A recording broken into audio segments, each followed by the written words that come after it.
हरे कृष्णा। सबका हार्दिक स्वागत है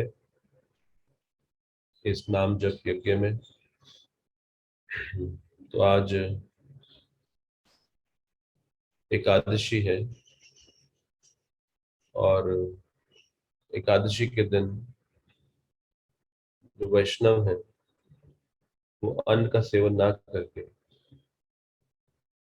अपने आहार निद्रा में कम कर कर आज उपवास रखते हैं और प्रत्येक वो काम करते हैं जिससे वो भगवान के निकट जा सके, उनसे अपने संबंध की स्थापना करने के लिए आज के दिन इस समय का उपयोग करते हैं। जैसे एक बिजनेसमैन वो सीजन का वेट करता है। हर हर बिजनेस में कुछ ना कुछ सीजन टाइम होता है और इस सीजन टाइम का में वो कई बार उतना पैसा कमाते हैं जितना पूरे वर्ष भर में नहीं कमा पाते, या पूरे वर्ष भर का उसी समय में कमा लेते हैं। जैसे अभी दीपावली आएगी तो कई सारे जो बिजनेसेस हैं, व्यापार है, उनका ये सीजन होता है जिसमें वो अधिक पैसा कमाते हैं। तो एक व्यापारी हर अवसर का उपयोग करता है जिससे वो पैसा कमा सके। उसी तरह से एक भक्त उस समय का उपयोग करता है जिसमें वो सबसे ज्यादा भगवान के करीब आ सके, और वो समय सुबह का समय होता है, जिस समय का उपयोग करके हम भगवान का अधिक स्मरण, श्रवण, कीर्तन आदि कर सकें। तो जैसे कि बिजनेसमैन, एक व्यापारी समय यूज करता है सीजन को, उसी प्रकार से एक भक्त का सीजन है सुबह का समय।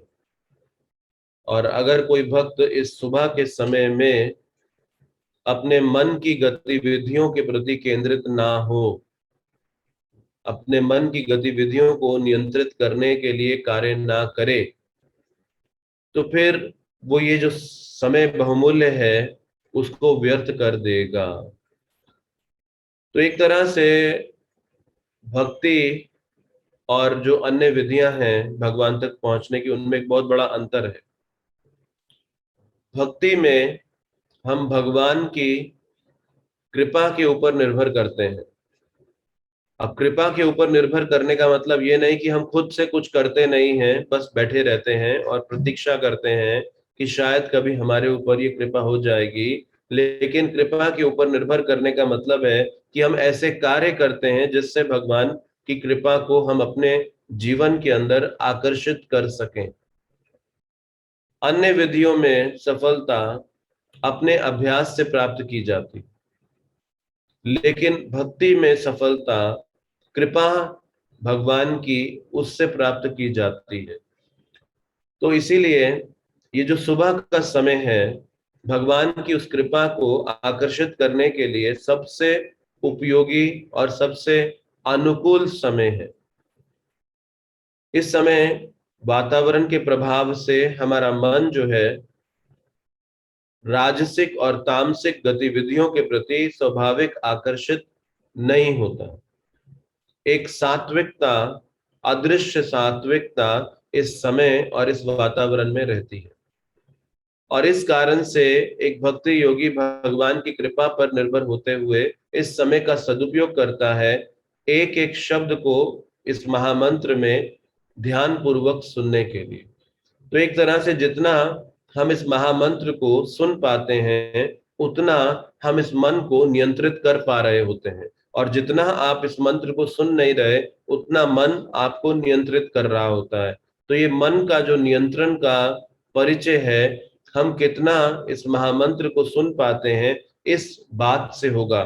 तो कोई कहे कि मेरा माइंड कंट्रोल्ड है, मैं इस विषय के प्रति आकर्षित नहीं हूं, जैसे हर इंद्रिय का एक विषय है, उसी प्रकार से हर अनर्थ का एक स्वभाव है, अहंकार का एक स्वभाव है, और क्रोध का एक अलग स्वभाव है, लोभ का एक अलग स्वभाव है, काम का एक अलग स्वभाव है। तो कोई कहे मैं इस अनर्थ से प्रभावित नहीं हूं, लेकिन इसका मतलब ये नहीं कि वो सभी अनर्थों से ऊपर जा चुका है। वो उस अनर्थ से हो सकता है कम प्रभावित होगा, लेकिन बाकी अनर्थों से तो वो प्रभावित है। तो इसलिए हम जितना इस महामंत्र को सुन पा रहे हैं, उतना ही हम इस मन को नियंत्रित कर पा रहे होते हैं। और ये अभ्यास सुगम है सुबह के समय करने के लिए। इसीलिए जब प्रभुपाद जी से पूछा गया, प्रभुपाद जी आपका क्या संदेश है इस हरे कृष्ण महामंत्र को जप करने के लिए, हमें किस बात पे फोकस करना चाहिए, हमें किस बात पे ध्यान देना चाहिए, तो प्रभुपाद जी ने कहा, लिसन लिसन लिसन, सुनो सुनो सुनो, बस सिर्फ इस हरिनाम को सुनो, इसे बोलो और इसे सुनो। और जितना बोलो जितना सुनोगे, उतना अधिक ये मन आपके नियंत्रण में आता जाएगा। और ये है भगवान की कृपा को आकर्षित करने का तरीका, कि हम इस हरिनाम को जब करते समय अपना पूरा परिश्रम करते हैं। जैसे मान लीजिए पैसा कमाने के लिए परिश्रम करना पड़ता है, पढ़ाई करने के लिए परिश्रम करना पड़ता है, परिवार को बनाए रखने के लिए परिश्रम करना पड़ता है, इस संसार में कुछ भी करने के लिए परिश्रम करना पड़ता है। लेकिन हम ऐसा क्यों सोचते हैं कि सिर्फ माला पकड़ लेने से और मंत्र को उल्टा सीधा अधूरा पूरा बोलकर 16 की संख्या पूरी कर लेने से हमारा कोटा, हमारा सब कुछ पूरा हो जाएगा? तो वहां भी परिश्रम करना पड़ेगा। और ये परिश्रम शारीरिक नहीं, ये परिश्रम मानसिक है। यानी कि इस मन को नियंत्रित करने का परिश्रम, इस महामंत्र को बार बार सुनने का परिश्रम। ये मन भागेगा, ये मन भागेगा, लेकिन बार बार इसको खींच कर वापस लाकर इस महामंत्र को सुनने का परिश्रम ये करना होगा। इसका अर्थ है कि ये परिश्रम को देखकर ही भगवान कृपा देंगे कि ठीक है, देखो ये कितना प्रयास कर रहा है लेकिन बार बार फेल हो जाता है, क्योंकि ये प्रयास कर रहा है तो अब ये मेरी कृपा का अधिकारी। ये भक्ति का रास्ता है। लेकिन कोई सोचे कि बस मैं तो पड़ा रहूंगा और कुछ करना नहीं चाहूंगा, तो ये कृपा का अधिकार हमें नहीं देता। तो इस तरह से एक भक्ति योगी अपने मन की गतिविधियों के ऊपर ध्यान केंद्रित करता है कि ये मन किस दिशा में भाग रहा है, इस मन को नियंत्रित करने का प्रयास करता है। और इस तरह से वो इस हरिनाम को भगवान को अर्पित करता जाता है। और ये सुबह के समय में सबसे अधिक बेहतर तरीके से किया जा सकता है। तो इसीलिए याद रखिएगा, ये सीजन टाइम है एक भक्त का, तो सीजन टाइम को स्पॉइल नहीं करना चाहिए। सोकर, ऊंघ कर, अनावश्यक विचारों को मन में लाकर, दिन की योजनाएं बनाकर, एक दूसरे को प्रभावित कर कर कि वो मेरे को देख रहा है तो मैं कैसा लग रहा हूँ, है ना, ये सब भावनाओं को निकाल के सिर्फ हरिनाम को सुनने का प्रयास करना चाहिए। तो आइए इस विचार के साथ आज के नाम जप को आरंभ करें।